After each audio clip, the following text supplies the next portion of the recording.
Today we're going to talk about a very important subject, torture. And by torture, I don't mean watching the long-running show The View. Although that's awfully close to it. Instead, we answer the old Shakespearean query, to torture or not to torture? That is the question.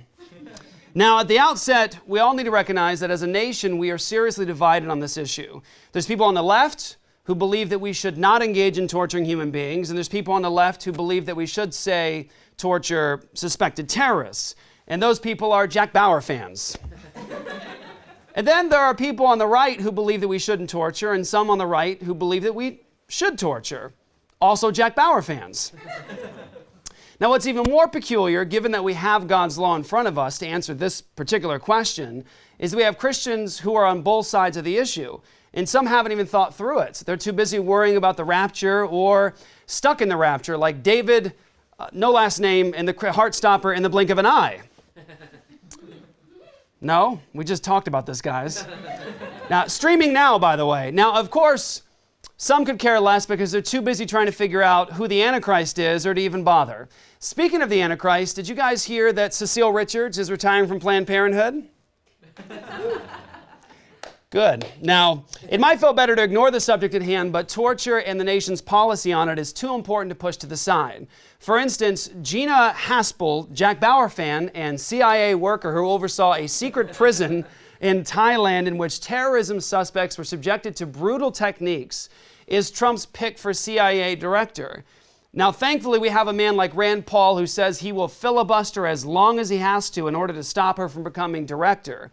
But if you didn't know about that, you would hear about Trump and Gina Haspel and think, Gina Haspel? Is that another porn star that got paid off by Trump? Sadly, no. Now, the first problem we have to overcome is figuring out the definition of torture. The word torture can often be very subjective. For instance, if you ask me what torture is, I'll tell you about having daughters who listen to Frozen so many times that I've actually wondered if it's actually possible to waterboard a cartoon character. I can tell you by the time I had to listen to an entire lecture from Bernie Sanders on the merits of socialism, or I can tell you about how I feel about the Christian movie In the Blink of an Eye. Now streaming, by the way. Now, some people think that music is torture. For instance, some believe that Iron Maiden is the best band of all time. And, wait, it's like this, right? That's what you do, right? Now, others would rather be put into an actual Iron Maiden torture chamber than listen to that band. To certain people, having Donald Trump as president is torture, and for others, watching evangelical leaders abandon meaningful commitments to Christian ethics in order to make excuses for Trump's behavior is torture. Sorry, guys, that came from a very personal place. Now, as an example of the problem of definition, listen to our president, Donald Trump, talking about the well-known method of torture known as waterboarding. So waterboarding used to be used because they said it really wasn't torture. It was the one step slightly below torture. That's why waterboarding. That's why it was legal. I mean, torture is real torture. Okay, waterboarding is, I'm sure it's not pleasant, but waterboarding was just short of torture. One step below torture. Now let's talk about waterboarding for just a minute. Waterboarding is the method in which a victim is usually restrained with their hands and feet handcuffed or tied up. A breathable fabric is put over their heads and they're forced on their backs. The victim is then subjected to having water poured over their face, into their nostrils and mouth in an effort to give them the, quote, sensation of drowning. Now here's an example of what that looks like.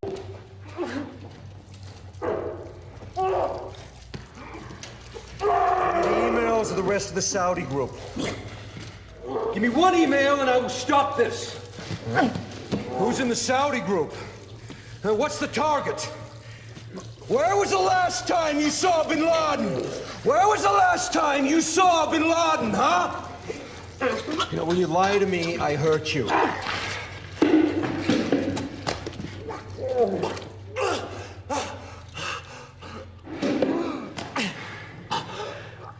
This is what defeat looks like, bro. Your jihad is over. Now, as you can see, waterboarding is a method that is meant to cause extreme suffering and pain in another human being by essentially drowning them for extended periods of time while keeping them alive. Now, if that's not torture, then Game of Thrones isn't porn, Scientology isn't a cult, and Hillary Clinton doesn't lose her emails.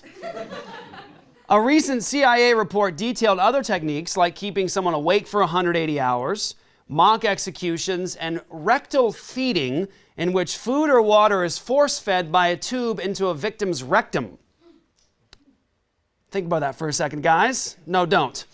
Don't worry, guys. That's not actually torture. It's just a new book teaching a diet fad popular among vegan hipsters. It's called Beyond Gluten-Free, Mastering the Downstairs Mix-Up. You can find it in your local bookstore next to the new book written by the CIA called Don't Ever Cross Us or We'll Stick a Tube in Your Butt Because We Work for Satan. It's weird that both books are in the same section of the bookstore. And just so we're clear about how our president feels about waterboarding. They asked me, what do you think about waterboarding, Mr. Trump? I said, I love it. I love it. I think it's great. He's not just for waterboarding, he loves it. Sure, that's a strange thing to love, but then again, this is a man who loves a lot of strange things, guys. I love war. I love fighting with banks. I love that Russia is dropping bombs all over ice. I love it. I love protesters. I love the Second Amendment. I love construction. I love great generals. I love open markets. I love General MacArthur. I love the United Nations. My boy, I love you. Come up, Eric, come up. I love you, my boy. I love these comeback people. I love what I'm doing. His love for waterboarding isn't so strange now, is it? I think you all owe Trump an apology, guys. You can, of course, make it better by staying a night in a Trump hotel and getting a spa. Just don't choose the waterboarding package. Now, more on the point of definition, another difficulty is in the attempt to minimize what actually takes place with these methods of torture. Obfuscation via euphemism is very popular among those in government when discussing these methods. Now, here's an example of what that looks like from the 2012 presidential race. I don't see it as torture. I see it as an enhanced interrogation technique. Enhanced interrogation technique. That sounds lovely. I think I want some of that myself. You see, we seem to do this a lot in our culture when talking about moral issues. We do it with abortion. It's not a mother paying an assassin to stick sharp instruments into her vagina to tear her little boy's arms, legs, and head off, crushing the skull until his brains come out, and then putting him back together like a puzzle piece on a tray so as to not leave any pieces behind. No, in the modern vernacular, it's reproductive freedom. It's not murder, it's pro-choice. It's not a baby, it's a fetus, even though fetus is actually a Latin term that means baby. You see, it's not torture, it's enhanced interrogation techniques. Now, can you guys imagine the Roman centurions calling crucifixion modified tree decoration? Or the fine people on the thin blue line calling police brutality amplified heavy petting? Or large mixed martial artists, meatheads pounding one another into bloody stumps? Wait, that's actually a good one. That's true. Now, we should be willing, all of us, to have integrity when describing what we're doing. Call things what they are. For example, abortion, murder. Abortionists, murderers. Cecile Richards, tyrant. Taxation, theft. There's no applause for that one, guys. We have a lot of training to do here. House hunting for more than a year, living with your parents indefinitely. Now, doing this bit and thinking about the old MasterCard commercials, priceless. You see, we have to ask ourselves a fundamental question. By what standard? What's the standard we will use to make judgments on any moral issue? Early on in American history, the fundamental assumption was that we would use the Word of God as the final arbiter. It's the very breathed out words of the eternal God, therefore, it has the final say. This is why our first Supreme Court Justice, John Jay, appealed to it in laying down the foundation for our case law system in the United States, and it's why George Washington placed his hand on Deuteronomy 28 at his inauguration, invoking the very curse of God upon our nation if we depart from God.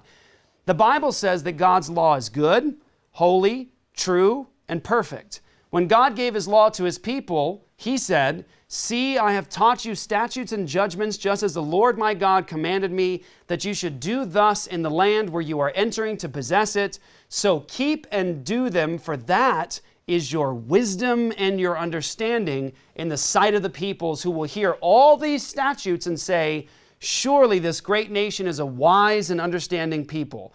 For what great nation is there that has a God so near to it as is the Lord our God whenever we call on him? Deuteronomy 4, 5 through 6. You see, if you want to get a fix on how God feels about his law, take a look at the longest chapter in the entire Bible, Psalm 119. If you want to get a fix on how Jesus felt about God's law, read Matthew 5, 17 through 19, where he tells people not to even begin to think that he came to destroy it, and that whoever teaches people to disobey even the least commandment in God's law would be called least in God's kingdom. By what standard? That's the fundamental question. Today, in a nation that was once a Christian republic, we're lost in a sea of utter confusion. What is truth? Is there any such thing as truth? Who decides what's true? Is morality even a meaningful thing to talk about in a world created by time and chance acting on matter? Do African apes and evolved pond scum have any moral obligations to one another at all? Why can't one African ape torture another? Why not? They behave like this all the time.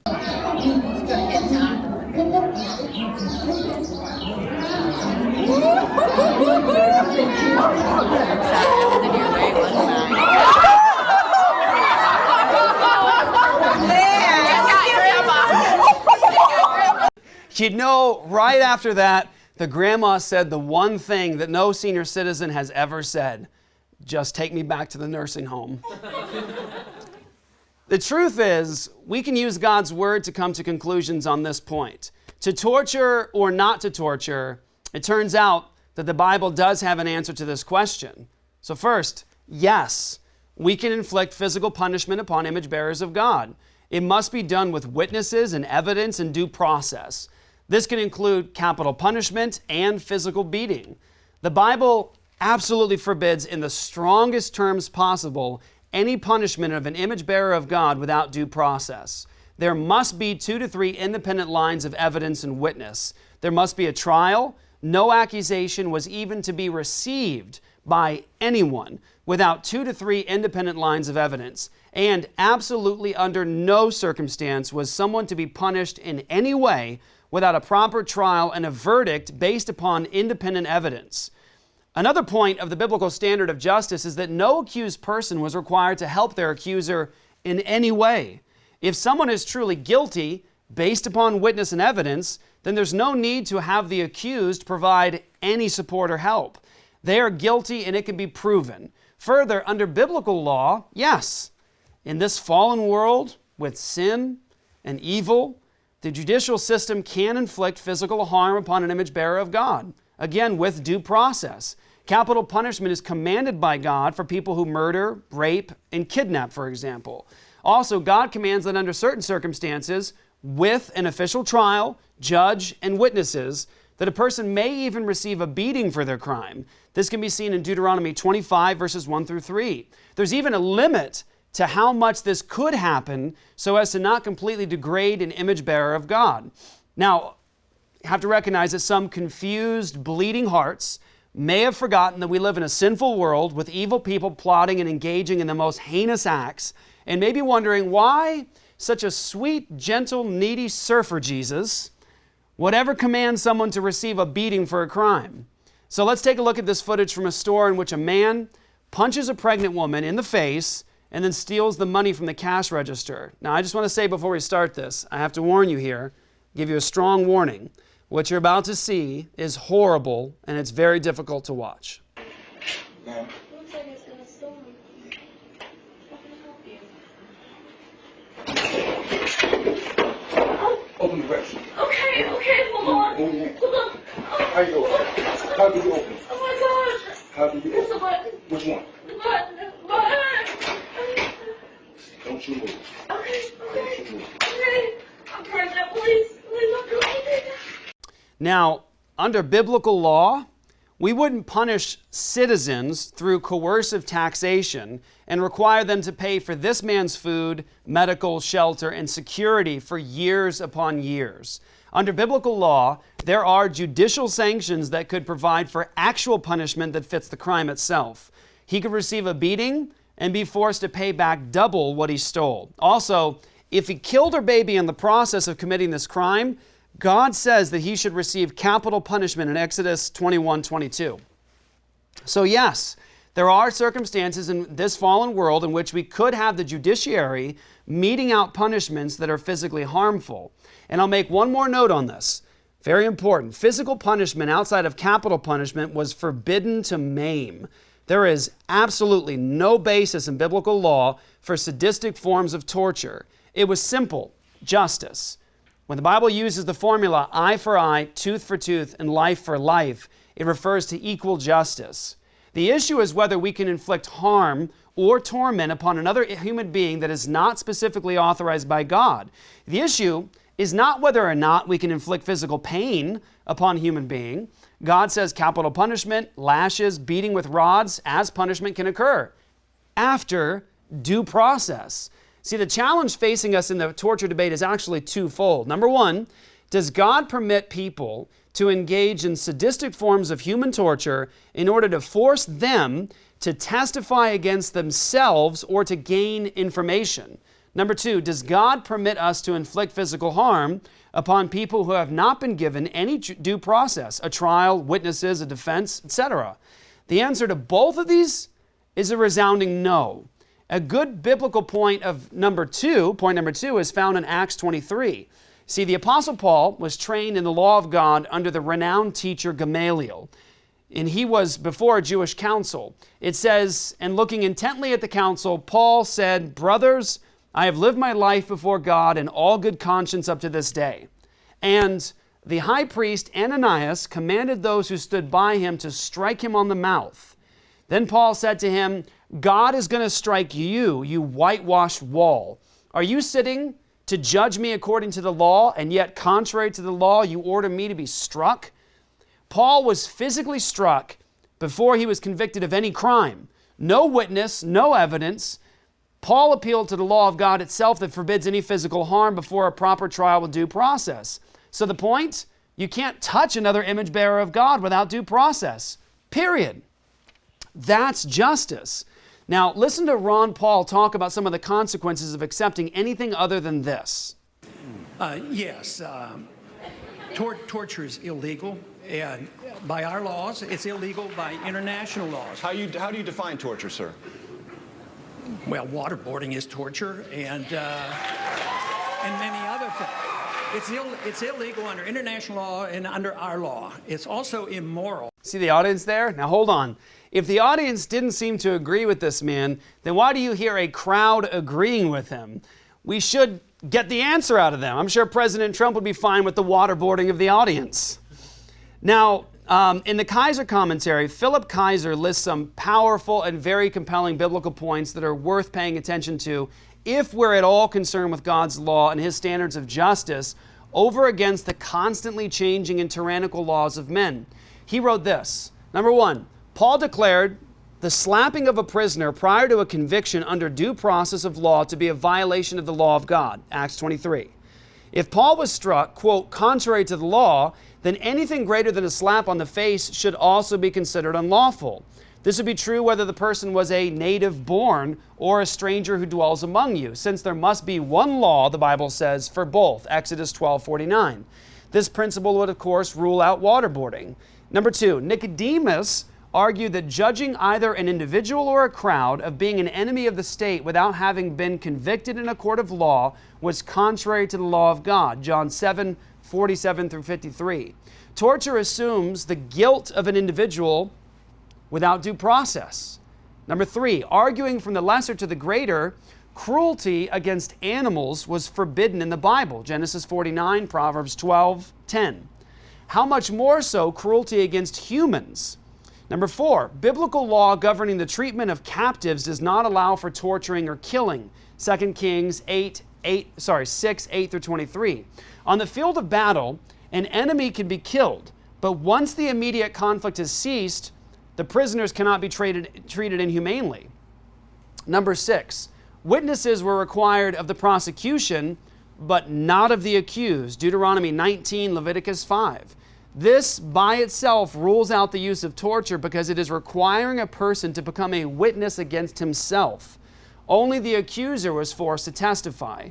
Next point, torture violates the biblical right of the accused to remain silent. This law is implied in Numbers 35:30, Deuteronomy 17:6, 19:15, and is explicitly affirmed by Christ's silence in Mark 15:3-5, Matthew 27:14. You see, this reinforces the previous point that the prosecution had the responsibility of bringing witnesses and that the accused did not. Next point, the accused is treated as innocent until proven guilty, Deuteronomy 25:1-2, Isaiah 43:9. And this was one of the gross violations of the law that occurred at the trial of Jesus. He was mocked and beaten prior to trial, Luke 22.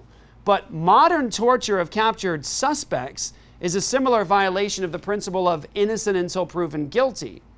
Next point, torture erodes the testimony and character of a nation.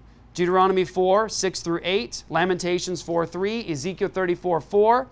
God wanted the Gentiles to be jealous of the liberties that his law brought to Israel and declared his laws to be the perfect law of liberty.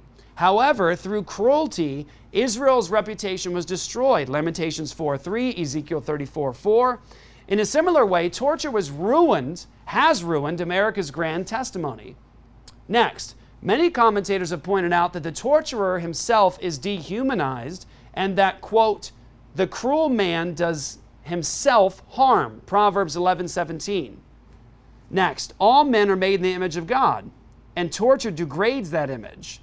Even after a trial and conviction, this image of God in man meant that no one could be given more than 40 lashes and a beating, because that would make him, quote, degraded.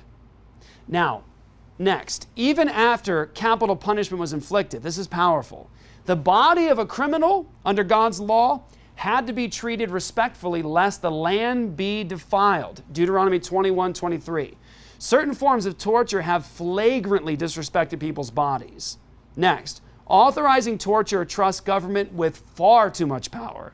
Since civil government is made up of depraved individuals, unrestrained power in the hands of such would be corrupting. We've seen what the power to torture has done to degrade governments in even, quote, civilized countries. Why would we want that in America?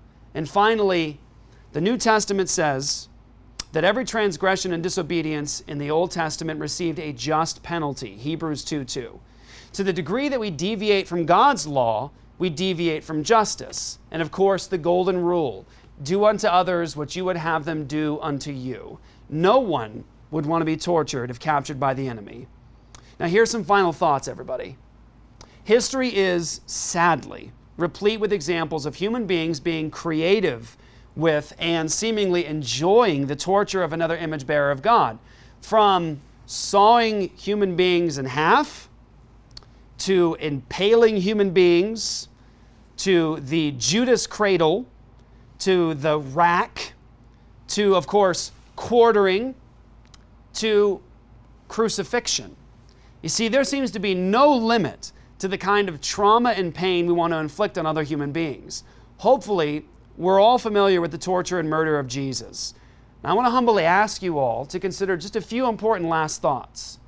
First, what makes the suffering of Jesus so horrific is that he was beaten and tortured as an innocent man.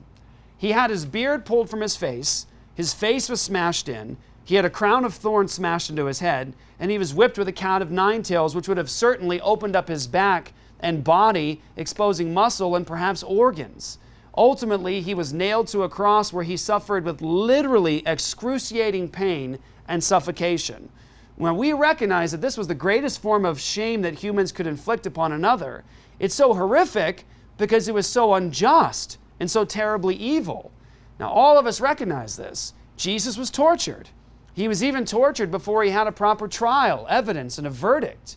That's why it was so unjust. Number two, when Jesus was at these kangaroo trials with false witnesses, notice, and this is a well-known historic and biblical fact, that Jesus remained silent during his trial. He was following the law of God. No accused person was required, under God's law, to help their accusers or give them any information. Those are God's standards. Like it or not, no human being is required to testify against themselves, and no torture of any human being in an effort to have them give up potential information is permitted under God's law. Jesus understood this. We need to understand it too. If we want a world filled with justice and righteous standards in society and in law, we need only to look at the law of God to discover where justice is truly found. If we want a world filled with injustice, torture, and the degradation of the image of God, we will look to the trial of Jesus and begin establishing that sort of shameful judicial process as our own. I say, may it never be. Next week with Jeff Durbin, the late night show with the unpopular opinion. Tuesday, only on Facebook Live.